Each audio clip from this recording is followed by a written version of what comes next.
Hai anak-anak semua, Bapak bercerita lagi. Cerita Bali, judulnya Ketimun Mas. Dengarkan ya anak. Tersebutlah ada seorang gadis yang manis dan cantik yang bernama Ketimun Mas. Anak-anak, ayahnya Ketimun Mas sudah meninggal beberapa tahun yang silam. Sekarang Ketimun Mas diasuh oleh ibunya yang bernama Loh Balu, anak-anakku. Loh Balu single parent, sendirian. Ia mengurus, membesarkan, dan mengasuh anak satu-satunya, seorang gadis manis nan cantik, anak-anakku, yang bernama Ketimun Mas. Anak-anakku, dengan penuh kesabaran dan penuh kasih sayang, Loh Balu menjaga Ketimun Mas. Anak-anak, dikisahkanlah ada seorang manusia raksasa yang badannya tinggi besar, penuh bulu, kumisnya lebat, kuku tangannya panjang dan tajam-tajam, anakku. Raksasa ini pun sukanya hanya makan seorang gadis manis dan cantik seperti Ketimun Mas. Anak-anak, raksasa ini pun memiliki suara yang besar, tidak layaknya seperti manusia, karena memang dia raksasa. Kalau memanggil seseorang, dia pun suaranya besar. Oh, seperti itu, anak-anak sekalian. Raksasa ini mempunyai dua anak buah. Anak-anakku, yang satu bernama Si Tuli, karena memang Si Tuli ini tidak bisa mendengar. Kemudian yang satu lagi bernama Si Buta, karena Si Buta ini memang tidak bisa melihat, anak-anakku. Akhirnya berita tentang raksasa ini, anak-anakku, didengarlah oleh Loh Balu, ibunya Ketimun Mas. Kemudian berita tentang raksasa itu juga diceritakan kepada anaknya yang bernama Ketimun Mas ini. Suatu ketika, anak-anakku, Loh Balu mau pergi ke pasar membeli sayur-sayuran dan bahan makanan untuk dimakan. Kemudian Loh Balu pun memanggil dan berkata kepada anaknya Ketimun Mas. Loh Balu pun berkata, Hai nak Ketimun Mas, ibu mau berangkat, ibu mau pergi ke pasar membeli sayur-sayuran dan bahan makanan untuk kita makan nanti. Nak Ketimun Mas, diamlah di rumah. Kuncilah pintunya rapat-rapat, anakku. Dan apabila ada yang memanggilmu yang suaranya besar, oh, misalnya, Ketimun Mas, janganlah dibukakan pintu, anakku. Tentu saja kamu kan sudah tahu, tentu saja itu suara raksasa, maka janganlah dibukakan pintunya. Kalau kamu membukakan pintunya, tentu saja kamu akan diculik dan dilarikan oleh raksasa itu. Akhirnya anak-anak sekalian, Ketimun Mas pun berkata, ya ibu, aku akan menuruti pesan ibu dan aku akan mengunci pintu ini rapat-rapat. Kalau ada suara besar, aku akan tidak membukakan pintunya. Kemudian anak-anakku, Loh Balu pun meninggalkan rumahnya, pergi ke pasar, membeli sayur-sayuran. Sekarang tinggallah Ketimun Mas, gadis yang manis dan cantik sendirian di rumah, dengan pintu yang terkunci. Anak-anakku, suatu saat raksasa yang badannya tinggi besar, kukunya panjang ini pun datang ke rumahnya Ketimun Mas. Yang Ketimun Mas sedang lagi sendirian di rumahnya, anak-anak. Kemudian raksasa ini sesampai di rumahnya Ketimun Mas, raksasa ini pun berkata, "Hoi, hoi Ketimun Mas, ini ibu yang datang, bukakanlah pintunya, bukakanlah pintunya." Mendengar suara itu, anak-anak, Ketimun Mas diam sebab suaranya itu besar sekali. Di dalam benaknya Ketimun Mas berbisik, itu pasti suara raksasa yang mau menculik. Maka dari itu, anak-anak, Ketimun Mas tetap diam, tidak mau membukakan pintunya, sebab itu suara raksasa. Akhirnya anak-anakku, begitu beberapa kali dipanggil Ketimun Mas, tidak kunjung membukakan pintu.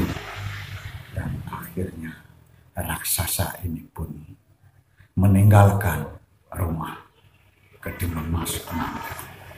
Anak-anakku sekalian, padahal raksasa ini sangat tinggi dan besar, tenaganya besar, anak-anakku. Kalau raksasa ini mendobrak pintunya Ketimun Mas, tentu pintunya Ketimun Mas akan terbuka, anak-anakku. Tetapi raksasa ini pun punya peri keraksasaan. Artinya raksasa ini punya etika, tidak boleh melanggar etika, bahwa dharma seorang raksasa tidak boleh membuka pintu tanpa izin, anak-anakku. Kemudian raksasa ini pun pulang ke rumahnya dengan tangan kosong. Tentu saja raksasa ini kecewa, anak-anak. Raksasa ini pun berpikir di dalam hatinya, mungkin karena suaraku besar, jadi Ketimun Mas tidak mau membukakan pintu, anak-anakku.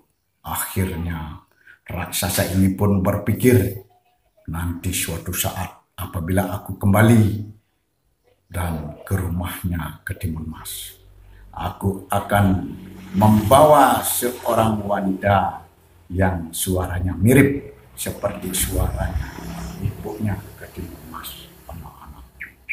Akhirnya suatu ketika, anak-anakku, raksasa ini pun berkeinginan untuk kembali datang ke rumahnya Ketimun Mas.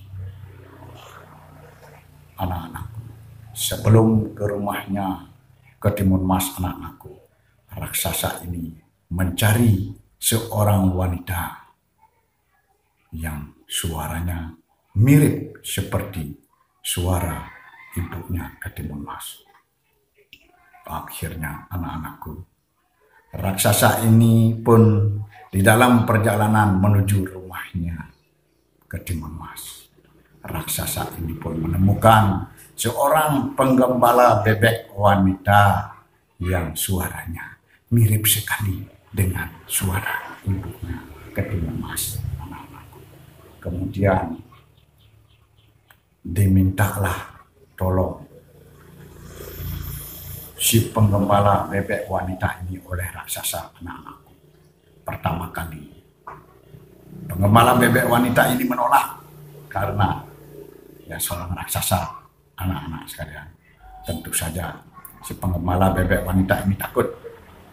Tetapi apa boleh buat, anak-anak, raksasa ini pun memaksa dan mengancam penggembala bebek wanita. Kalau tidak mau datang bersamanya ke rumahnya Ketimun Mas, si penggembala bebek ini akan dibunuh dan dimakan hidup-hidup. Maka dari itu, penggembala bebek wanita ini pun takut luar biasa dan menuruti keinginan raksasa itu, anak-anak. Akhirnya penggembala bebek wanita ini pun dengan raksasa datang bersama-sama ke rumahnya Ketimun Mas. Sesampai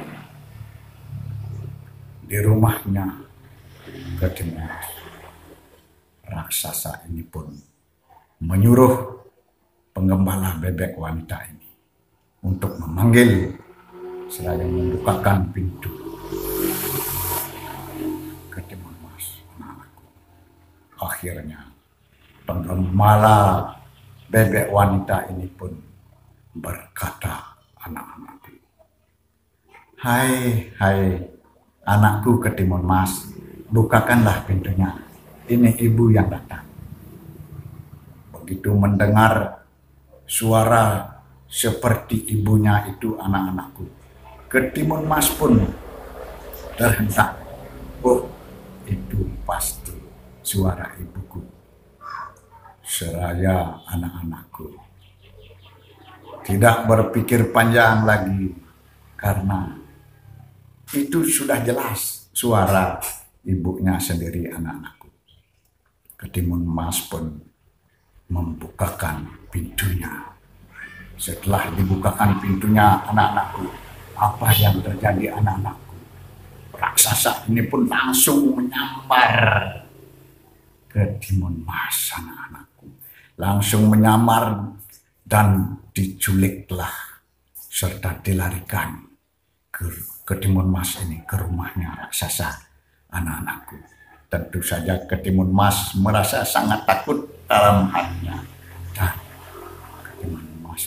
Ketimun Mas pun nangis terseduh-seduh, anak-anak. Kemudian sesampai di rumah raksasa itu, anak-anakku, Ketimun Mas ini diletakkan di dalam sebuah gerobak yang di atasnya diisi beban lesung yang sangat berat, anak-anakku. Lesung itu adalah alat untuk menumbuk padi, anak-anak.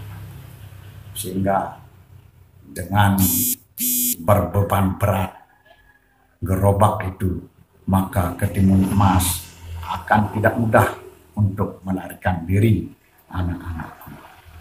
Kemudian, anak-anakku, raja ini pun menyuruh kedua anak buahnya yang bernama si tuli yang tidak bisa mendengar dan si buta yang tidak bisa melihat, anak-anakku, untuk menjaga gerobak itu yang berisi Ketimun Mas di dalamnya, anak-anakku. Kemudian sekarang diceritakanlah bahwa ibunya Ketimun Mas yang bernama Loh Balu sudah kembali ke rumahnya. Dia sudah kembali dari pasar membeli sayur-sayuran. Begitu sampai di rumahnya, dilihatlah pintu rumahnya sudah terbuka dan Ketimun Mas pun sudah tidak ada di dalam rumah, anak-anakku. Di dalam pikirannya Loh Balu pun sangat sedih. Dalam hatinya sangat hancur. Dalam hatinya pun sudah berbisik, pasti anakku itu sudah dilarikan oleh raksasa itu, anak-anakku. Dan Loh Balu pun berpikir bagaimana caranya untuk membebaskan Loh Balu di tangan raksasa itu, anak-anakku.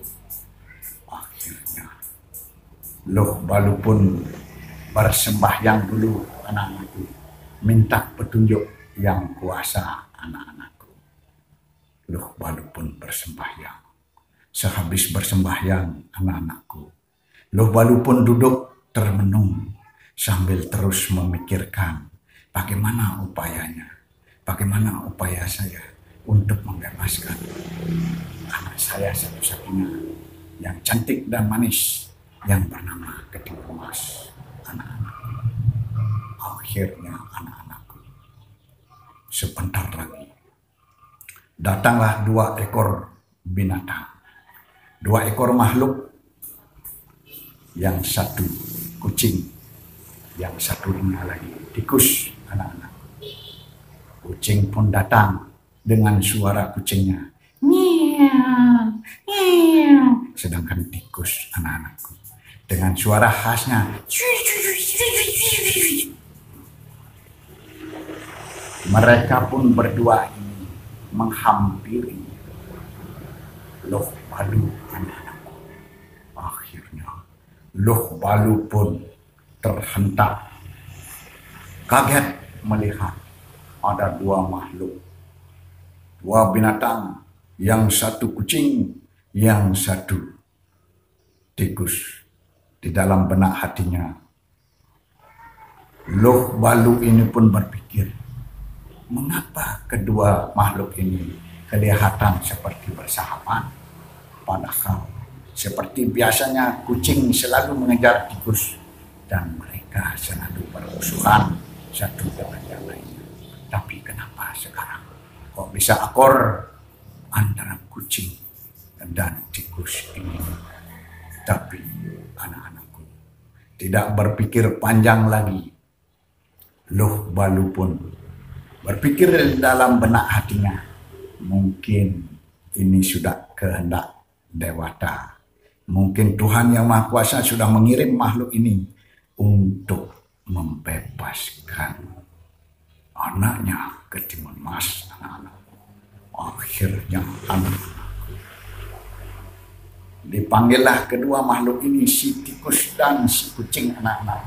Dan Loh Balu pun berkata, hai kucing, hai tikus, mendekatlah, mendekatlah. Loh Balu pun berbicara lagi, hai kucing, hai tikus, ibu mau minta tolong kepadamu berdua. Tolong bebaskanlah anakku satu-satunya yang bernama Ketimun Mas yang dilarikan dan diculik oleh raksasa. Sekarang Ketimun Mas pun berada di rumah raksasa itu. Anak-anak, kemudian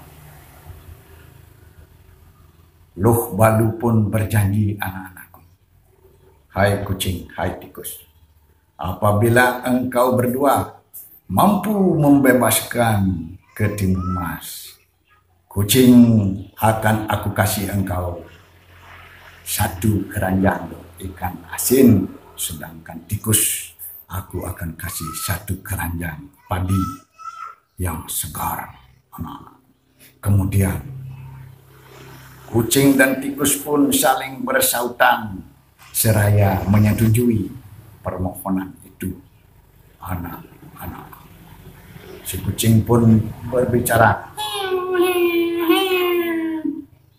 si tikus pun berbicara, seraya setuju untuk menolong Ketimun Mas, anak-anakku. Kemudian Loh Balu pun berkata, hai kucing, hai tikus, berangkatlah, bebaskanlah anakku Ketimun Mas dari cengkraman raksasa itu. Akhirnya kedua makhluk ini pun, si kucing dan si tikus, berangkat bersama-sama menuju rumah raksasa itu, anak-anakku. Setelah sampai di rumah raksasa itu, si kucing dan si tikus pun sudah melihat bahwa si Ketimun Mas ada di dalam gerobak, anak-anakku, dan di atasnya dibebani dengan lesung alat penumbuk padi yang berat, sehingga Ketimun Mas susah untuk melarikan diri, anak-anakku. Kemudian kedua makhluk ini, si kucing dan si tikus, mulai bereaksi. Si kucing pun naik ke atas gerobak. Kemudian si tikus turun ke bawah. Dan sesampai di bawah anak-anak, si tikus pun mulai beraksi. Sedangkan si kucing mengalihkan perhatian.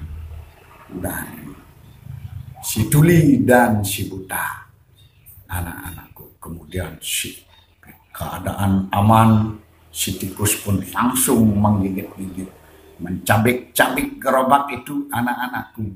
Seraya tikus ini membuat lubang, anak-anakku. Terus menerus menggigit dan menggigit, menggigit dan menggigit, menggigit dan menggigit, anak-anakku. Kemudian terciptalah lubang, anak-anakku. Tikus ini giginya meskipun kecil tetapi tajam, anak-anakku. Satu gigitan, gigit. Akhirnya anak-anak, tikus ini pun mampu membuat lubang semakin besar, anak-anak. Gigit semakin besar, gigit semakin besar. Semakin besar lubangnya, semakin besar lubangnya, semakin besar. Dan ketika itu si penjaganya hampir datang, anak-anakku. Kemudian kucing mengalihkan perhatian keduanya, si tuli dan si buta. Kucing pun berkata, akhirnya anak-anakku, si buta karena bisa mendengar suara kucing, tetapi si tuli karena tidak bisa mendengar, dia sama sekali tidak mendengar suara kucing. Akhirnya hanya si buta yang mendengar suara kucing. Si buta pun berkata, "Hai si tuli, itu suara kucing." Tapi si buta pun, yang namanya buta tidak bisa melihat, dia pun tidak melihat, tidak tahu bahwa kucing ada di atas gerobak, anak-anakku. Dia hanya berkata, "Hai si tuli, itu kucing mungkin berada di atas gerobak." Akhirnya si buta pun, anak-anakku, menyuruh si tuli untuk mengusir kucing itu, anak-anakku.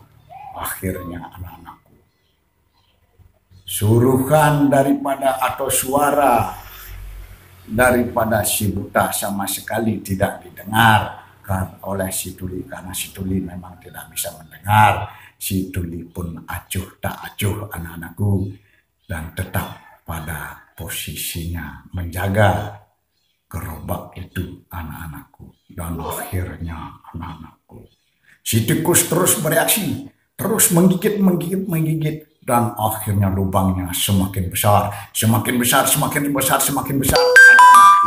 Dan akhirnya cukup untuk ketimun mas bisa keluar dari gerobak itu.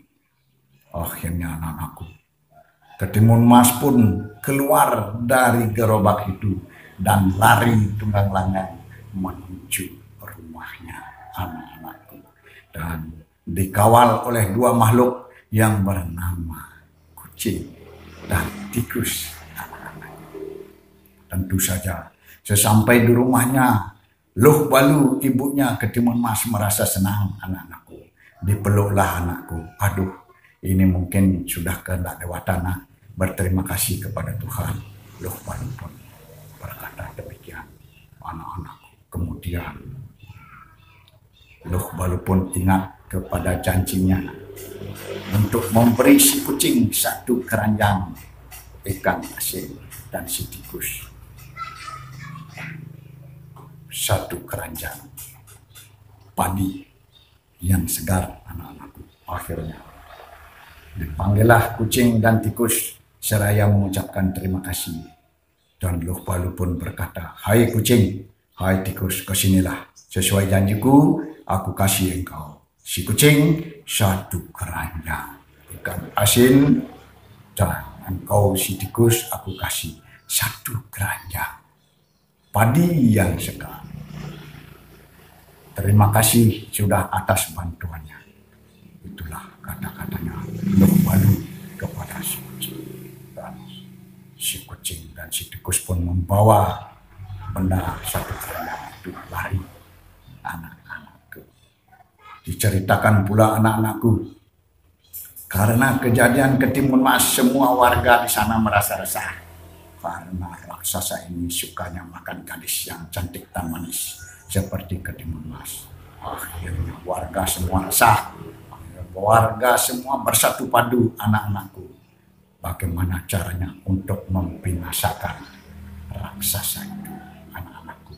Akhirnya semua warga bersatu, anak-anakku, dan di suatu ketika raksasa ini sedang tidur, anak-anakku, semua penduduk, semua warga di sana membawa jerami kering ke rumahnya raksasa itu.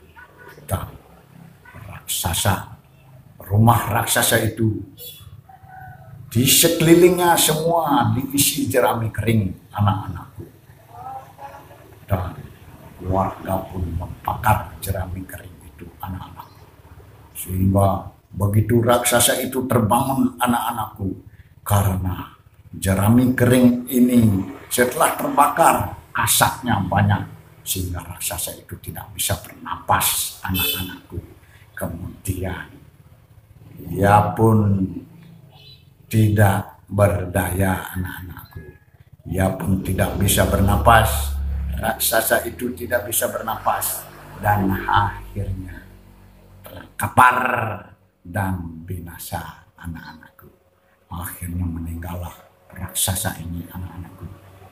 Semua penduduk warga di sana menjadi senang karena tidak ada yang mengganggu lagi di sana. Semua warga hidup tenang dan damai. Begitulah ceritanya, anak-anakku. Sampai jumpa lagi ya, sampai jumpa.